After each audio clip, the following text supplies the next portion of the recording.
driven through a residential neighborhood and just looked around at things like the vegetation, the lighting, the security?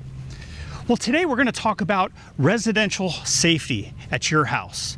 Hello, I'm Sergeant Chris Kopp, and I'm here keeping you safe.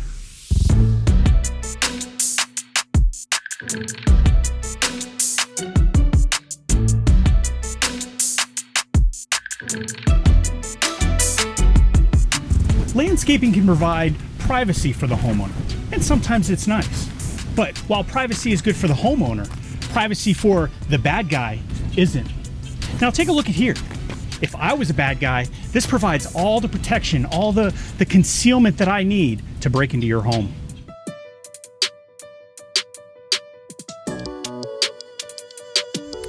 Now, I'd really like to talk about something called crime prevention through environmental design, or CPTED.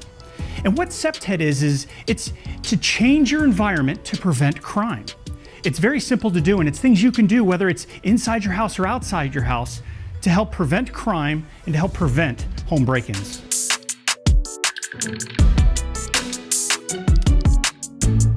There are CPTED techniques going on all around you that you may not even realize. Things like bollards. And basically, have you ever seen this big red ball at Target? What it actually does is it prevents vehicles from crashing into that window, preventing crime from theft inside.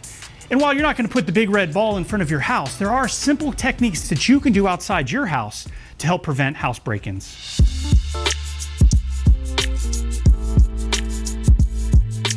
Criminals don't even need to bring their own tools. They have what we call tools of opportunity. These are things that could be outside your house that a criminal could use to break in. Think about it. Do you have any ladders outside your house that they could use to gain entry to a window? How about a large rock that they can use to smash out a window or your front door? Or lawn ornaments? Or how about furniture sitting by your front door that a criminal could use to break into your house?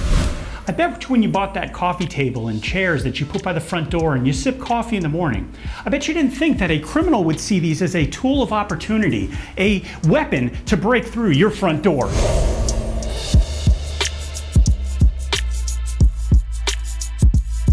You really want as much natural surveillance on your home as possible. Now, what is natural surveillance? Well, it's allowing the public to see your house. Keep in mind, you're only one set of eyes, but you want the public, you want those cars driving by your house or somebody walking their dog to be able to see your home, so you don't want to conceal it with things like landscaping. It's encouraged that landscaping should never be trimmed. Those bushes should never be higher than the bottom seal of your window, or about 3 feet tall.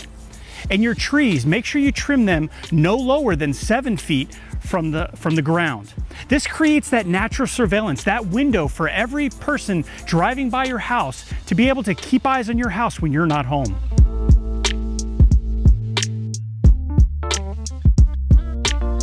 Fences around your property can be a very good crime prevention tool.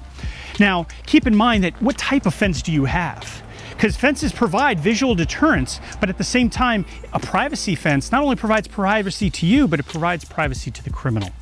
So having a gate that you can see through provides that visual barrier. It tells the criminal what is public property and what is your property.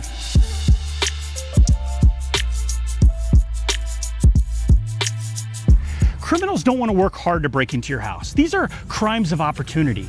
Now, if a criminal walks or drives through a neighborhood, are they going to break into a house that has a surveillance system or one that doesn't? And a lot of things that tell the criminal whether or not there's an alarm system or surveillance system is as simple as a sign. Whether you have a sign like this or like that on your house or not, but the sign deters crime.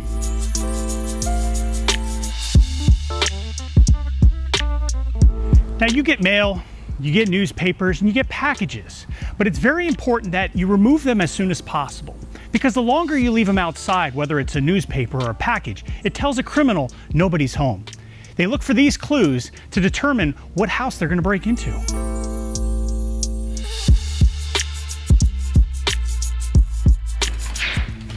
Now, you may have a glass door. Now, glass doors provide the least level of protection for your home. However, there are things that you can do to help protect your home if you do have glass doors. Remember, we talked about tools of opportunity. Make sure that the entryway by that glass door doesn't have any of these items.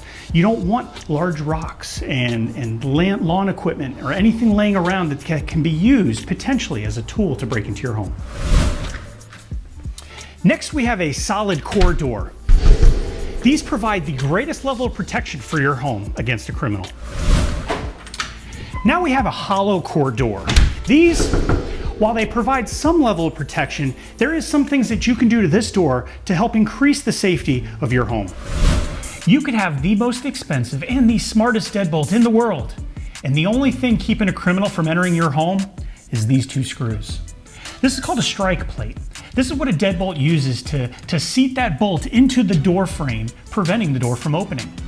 But what we have noticed is that when doors get kicked in, the vulnerability is right here.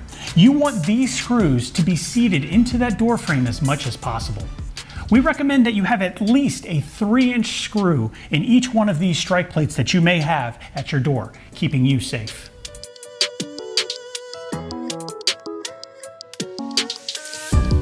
A lot of times we store our bicycles and valuable tools inside of our garage, but then we tend to leave the garage door open. If you have a garage door, you want to make sure that you keep it closed so that way the criminal cannot just walk up to your house, cannot walk into your garage, they can't steal your items, and then you're going to be deprived. Now, sliding glass doors aren't known for their highest level of security. Typically, a little flip lock is the only thing keeping this door closed. So what we really recommend is that you get either a Charlie bar or even a stick that you can insert into the track of the sliding glass door, preventing the door from being opened.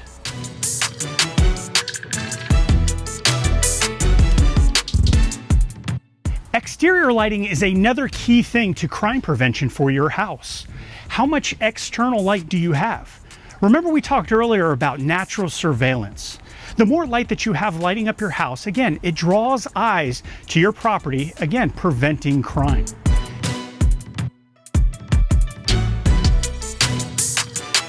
So we've talked about SEPTED, we've talked about natural surveillance and other things that you can do to the exterior of your home to prevent house break-ins.